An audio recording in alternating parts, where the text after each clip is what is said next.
It's one thing to negotiate peace between Ukraine and Russia. It's quite another to ensure that peace is maintained. This has been the worry for Ukraine and many of its allies as peace talks have progressed, as they all know that what Putin says and what he does are often not the same. For peace to be sustained, Ukraine needs security guarantees, and now it looks like it's going to get them. European troops are ready to enter Ukraine, and the countdown begins right now. That's according to the UK, which heads the Coalition of the Willing. This collection of nations essentially amounts to Ukraine's security guarantee, as the coalition has said in the past that it's willing to do whatever it takes, up to and including the deployment of troops in Ukraine, to ensure any peace agreement is maintained. The UK's Defence Secretary John Healey has just reinforced that possibility. During a speech delivered in London on October 20th, Healey told listeners that peace is possible, before adding, "If President Trump can broker a peace, then we'll be ready to help secure that peace for the long term." What does secure that peace for the long term mean? Healey elaborated in the same speech as the BBC reports. Healey said that troops from the UK are ready to deploy, and they're not alone. He added that several members of the Coalition of the Willing are on board and revealed that plans have been in place for a deployment for a long time. The work of over 200 military planners from 38-plus nations over the last 6 months means that much of Europe is ready to go if it's given the signal. The UK in particular will spend big if a peace deal is reached in Ukraine.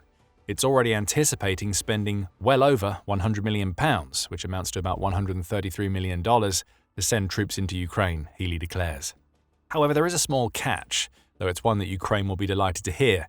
The UK and its partners will only commit their troops to the country if it's in Ukraine's best interests. It's the Ukrainian people who will decide how and what is negotiated during peace negotiations. If Russia attempts to push through a peace proposal to which Ukraine doesn't agree, the Coalition of the Willing will stand against it. That would mean no troops on Ukrainian soil as part of a peace deal, but it could also mean soldiers get stationed in Ukraine to battle against Putin.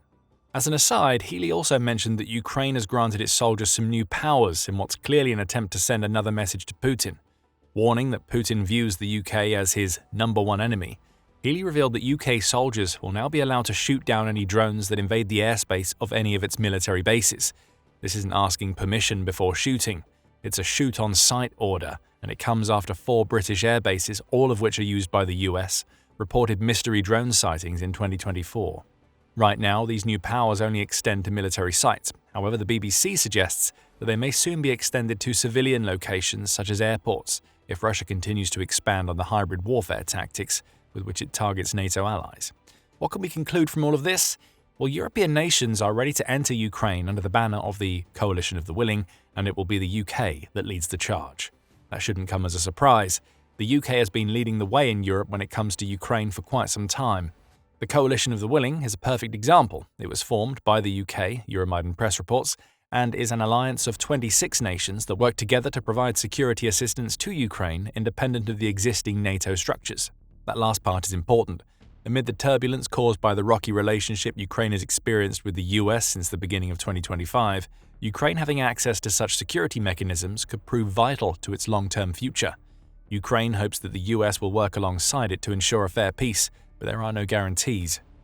Under the UK's guidance, the Coalition of the Willing has gathered several European Union or EU members, along with a few non-EU countries. Together, they're working on training and equipping a combined force that can be deployed to Ukraine to ensure the nation's sovereignty in the aftermath of the war with Russia. This coalition isn't just about supporting Ukraine right now. It wants to ensure that Ukraine will continue to exist well into the future, no matter what Russia tries to do. In March, the Atlantic Council published an article discussing how the UK Prime Minister Sir Keir Starmer had started holding virtual meetings with Ukrainian President Volodymyr Zelensky to discuss plans for the then nascent Coalition of the Willing. The plans started coming together quickly, the outlet notes, and the coalition has gone from being a nice idea to a very real threat to Putin's ambitions in Ukraine since March. The UK's trailblazing when it comes to this coalition appears to be par for the course. The Atlantic Council notes that it's often the UK that makes the first move when it comes to new ways to support Ukraine, with the EU then following. Examples include the UK being the first European nation to offer long-range cruise missiles and modern battle tanks to Ukraine, which other nations have done since. Perhaps the UK no longer being part of the EU thanks to the 2016 Brexit referendum means that it has less tape to cut through in order to offer aid to Ukraine, or the country may simply be quicker off the draw than its EU counterparts. The UK certainly gets something out of all of this. By supporting Ukraine, post-Brexit Britain has demonstrated that it remains a force in international affairs and a major contributor to European security, the Atlantic Council points out. British support for the Ukrainian war effort has also made it possible to overcome Brexit-related tensions and build new partnerships with key European countries such as Germany, France, and Italy. Ukraine won't care about the other reasons why the UK is so keen to help it secure its sovereignty. All it cares about is the commitment, and the UK has just made sure Ukraine and Russia know that it's ready to go when called upon. In even better news for Ukraine, it seems very unlikely that the UK is going to waver from its solid showcasing of support. We can see that in the January creation of the 100-year partnership between Ukraine and the UK. Though obviously named to grab a few headlines, this partnership is intended to demonstrate that the UK believes that Ukraine will be a sovereign nation for many years to come. For Ukraine to be a sovereign nation, that means Russia will have failed in its invasion. A century of partnership certainly suggests that Ukraine doesn't have anything to worry about when it comes to support for its fight. However, Ukraine will also know that the will of a country's people goes a long way to determining what the country does. It's willpower that is the secret weapon and the driving force in Ukraine right now, as it's fighting so hard against Russia because the country's people don't want to go back to the Soviet dark ages. In the UK, the will of the people seems to lie with Ukraine. At least that's according to findings published by YouGov, which is a global data company that makes gathering public opinions its stock in trade. It found that fewer of the UK public believe a peace deal that is fair to Ukraine is less likely now than it was at the beginning of the year. 66% of the public feel that Ukraine may be pushed into ceding some of its territory, and importantly, 57% of the UK population would react negatively in this scenario.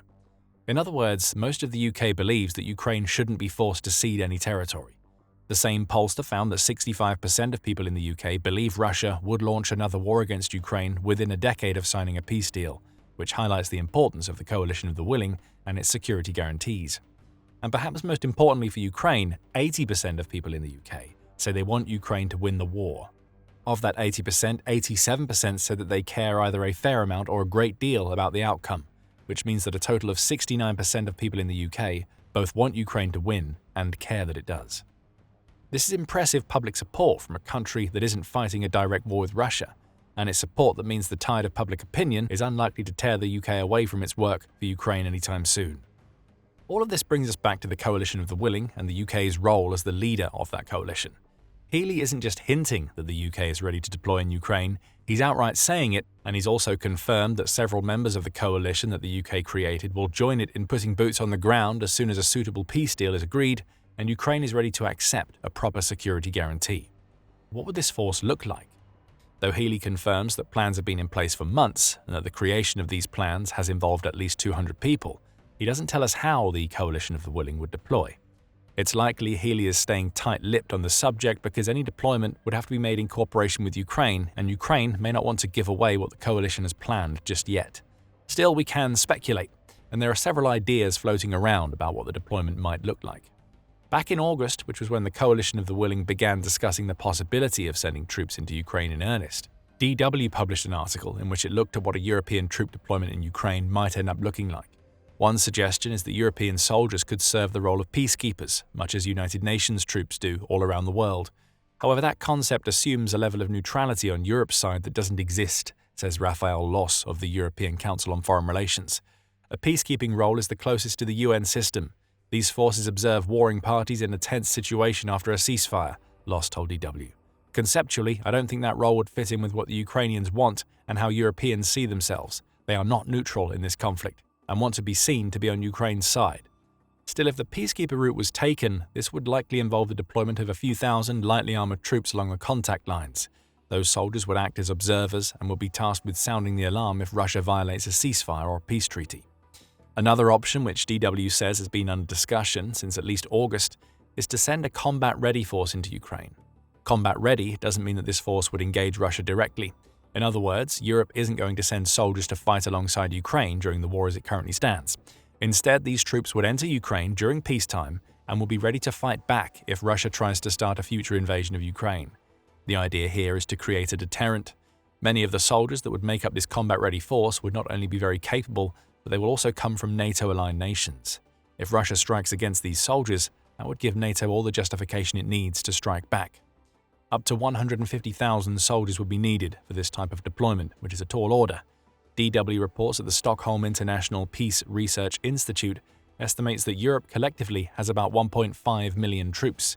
meaning a tenth of that force would need to enter and stay in Ukraine if the combat-ready approach is taken. Back in September, the Atlantic Council also made the point that what the coalition of the willing actually does in Ukraine depends on how willing its members are to do anything. The UK may have said that it's happy to deploy troops, and it's hinted that many other European nations feel the same, but what that deployment eventually looks like is subject to disagreements among the coalition's members. Europe's collective desire to avoid a direct military confrontation with the Kremlin places serious limits on the potential scope of any reassurance force, the outlet says. However, this cautious approach does not mean that a European military presence in Ukraine would be entirely useless. The Atlantic Council adds that beyond the impact of troops on the ground, the coalition of the willing might also be able to provide Ukraine with aerial support. Think something akin to NATO's air policing missions, which involves the monitoring of Allied skies for threats.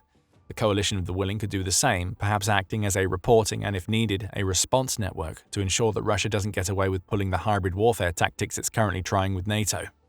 Disagreement within the coalition may be a limiting factor. Another is the big elephant in the room. Everything that the UK just said that it's willing to deliver hinges on Ukraine and Russia coming to terms on a peace deal. And it stands to reason that the deployment of European troops into Ukraine under any capacity would be subject to Russian approval as part of that deal. Talk about European forces heading to Ukraine has arisen in the past, and Russia has always said that it wouldn't approve. That was the case in August when The Guardian reported that Russia had insisted that it should have a veto on any post-war support offered to Ukraine. That request came in the aftermath of Putin's meeting with the US President Donald Trump in Alaska, and it threw a massive wrench into the works of Europe's forces, providing a security guarantee to Ukraine. Russia's Foreign Minister Sergei Lavrov said that any European proposals to deploy troops into Ukraine would amount to foreign intervention, which Lavrov says is unacceptable to Russia. Do you remember the neutrality issue we mentioned with the peacekeeping plan earlier? This is that issue coming to a head. What this means for the UK and its partners is that they might have to make a choice. In a perfect world, a fair peace deal is agreed, and Russia says that it's okay with Europe sending troops into Ukraine in whatever capacity is needed to ensure the peace is kept. That ideal scenario seems unlikely, which gives rise to a second potential scenario. The coalition of the willing goes in anyway, whether Putin likes it or not. The potential for massive escalation exists with this scenario. However, it may end up being what the coalition of the willing has to do, because a peace deal doesn't seem to be coming anytime soon. Healey made his comments on October 20th specifically because Trump was planning to meet with Putin in Hungary to discuss terms of peace. That's why he mentions Trump playing a role in a peace agreement.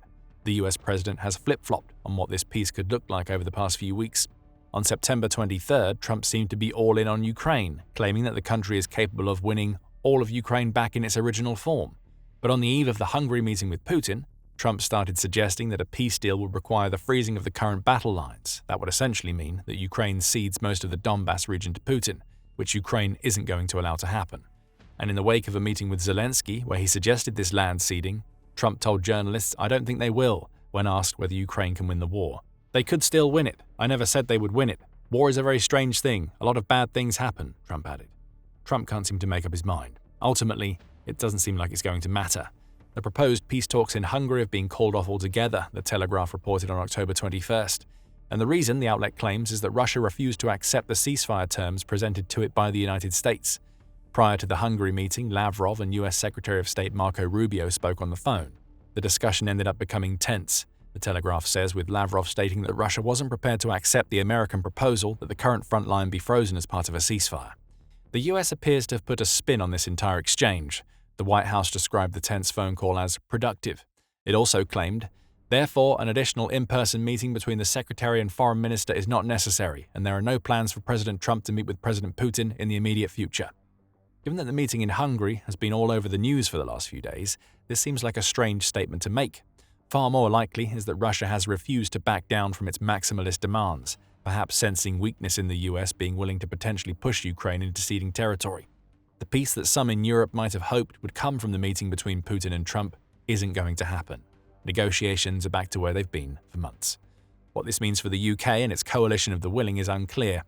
Europe might be ready to deploy, but no peace deal means no opportunity to do so. That is, unless the coalition is willing to incur whatever wrath of Russia awaits it by deploying into Ukraine while the war is still active. If that happens, would Russia back down, or would a Europe-wide war be triggered? Only time will tell. Europe has to be ready, no matter what, and it sounds like the coalition of the willing is on a countdown to deployment. That deployment may not even need to happen if Russia continues on its current collision course with a collapsing economy. Russia is dealing with a ticking time bomb in its midst, and it only has 18 months until it hits the breaking point. Find out more in our video, and remember to subscribe to The Military Show to watch more videos covering how Europe is trying to help Ukraine. And thank you as always for watching.